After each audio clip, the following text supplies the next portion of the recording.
Before the questions, I have just a few announcements. The first one is those of you that attend tomorrow night's class, I have to cancel the class because every 2 months I have this procedure with my eye.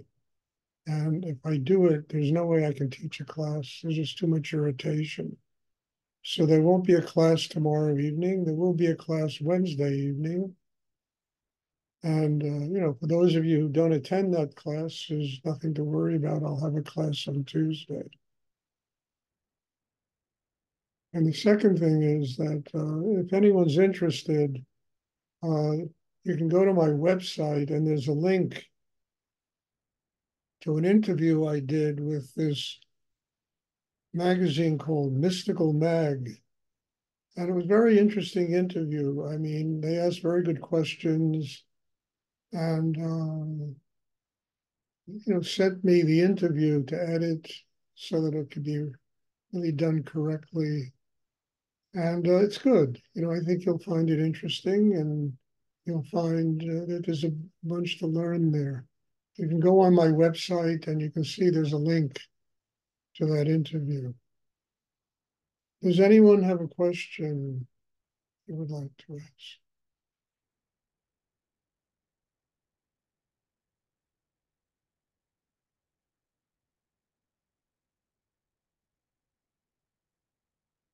There's something important that I think all of you, and including myself, I had to learn this many, many years ago, and it really basically enabled me to sustain my spiritual work and to truly build a much deeper connection in myself with higher energy. And that's simply that we all have a veneer of, a shell and, walls around us of all kinds of tension. And every time a person patiently practices any kind of deep inner work, they're going to arrive at this place in themselves that is very difficult. And a lot of people run away, they leave, they don't want to confront it. But I think every human being has to confront it. That wall of tension that keeps them from having a direct connection with higher energy in the universe. And, the practice of the double breathing exercise gives us an instrument in which we can transform that wall of tension into our spiritual life. We have to practice it, and we can't be intimidated by it because no matter what you do, one day you're going to have to run into that. And it's something that needs to be transformed. It's the thing that keeps us trapped in our karma, that keeps us from ever being one with God, and keeps us from connecting with higher energy in the universe. So if you come up against that, and not only the internal world, but the external, and things get really difficult, in most cases, it's a reflection of one's inner life touching on those walls of tension inside ourselves. And then they manifest in the objective world. They become situations, relationship situations, money situations. They become all kinds of things that are difficult for us to deal with. But until we get over ourselves, until we truly get the strength inside ourselves to transform all of those walls of protection to a spiritual life, into an open heart, into grounding, into a quiet mind, a quiet throat, until we transform all those those walls, we're always going to be kind of imprisoned by, this tension. We have to learn to master it. And that's when the knight confronts the dragon, in all the fairy tales, you have that kind of thing. We confront those internal dragons, and we have to use the sword of knowledge, if you'll pardon me speaking in mythological terms, to slay those dragons, to slay those inner walls, to tear them down, to get free of them, and to allow ourselves to truly become one with the higher force of energy in the universe. And this is something that nobody can really escape because everybody has it. And then it determines whether they continue with their inner work or they run because they've come up against this dragon, this creature that's been imprisoning them probably from the earliest periods of their life. So the meditation was designed by Rudy, to teach a person that practices it how to get free of what I'm talking about and to ultimately become a child of God, to become, open and happy and, not every little thing affects us and, you know, keep, upsets us, but we can really sustain that happiness because we have slayed the dragon. We have mastered the dragon. We have really gotten to where the pot of gold is, the damsel in distress. I mean, if you'll pardon my talking in fairy tales, but all those fairy tales are based on this kind of thing. Learning how to get free of oneself.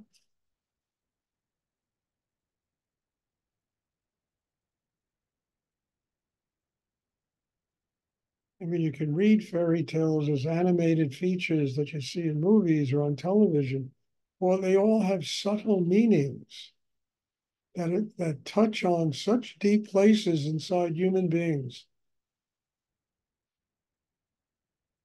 that when we're given an exercise like what Rudy left to us, my God, it's a way to do it. It's a way to get free inside oneself.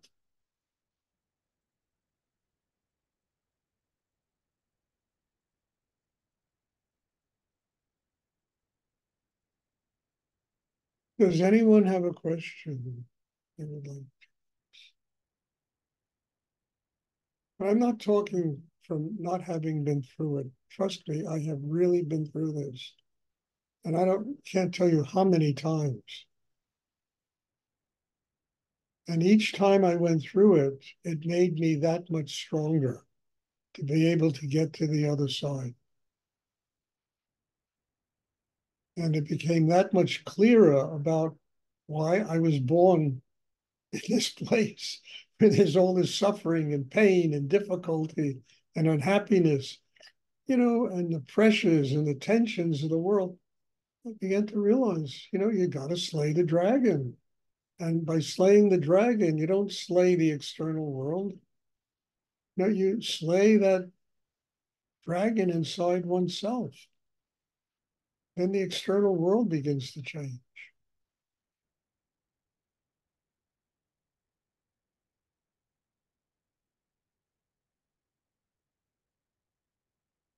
Does anyone have a question they would like to raise?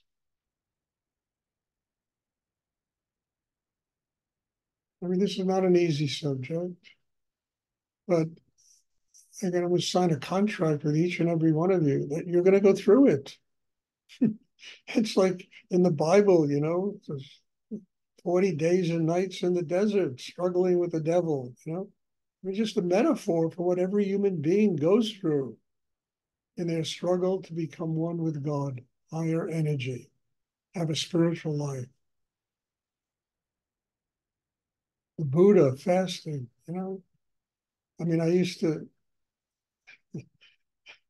was always struck by those early sculptures you'd find in the Gandhara period and early Hindu, art. You'd see the fasting Buddha, and he looked like he was in a concentration camp.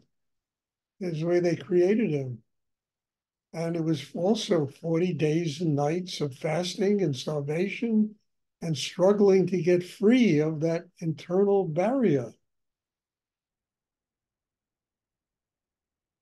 It's all a metaphor for what each and every human being has to go through.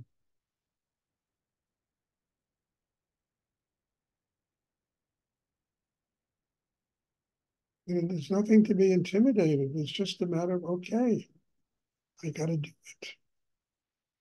Have the guts to do it.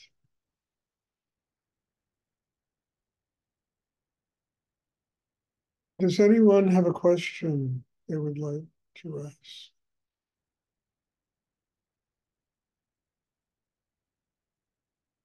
Remember that God is love, God is happiness, joy, and God is everything else that we need to transform into happiness and love and joy.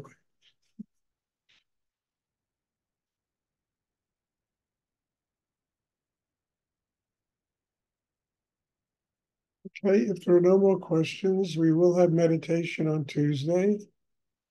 And those of you that attend tomorrow night's class, there won't be a class tomorrow night. I have to go and do this thing every 8 or 9 weeks. So thank you. God bless you all and have a wonderful day. And just each breath is just a miracle of being alive. And let's not any of us forget that. God bless you all. Thank you, Stuart. Thank you. Thank you, Stuart. You're welcome. Bye. See you. Bye-bye.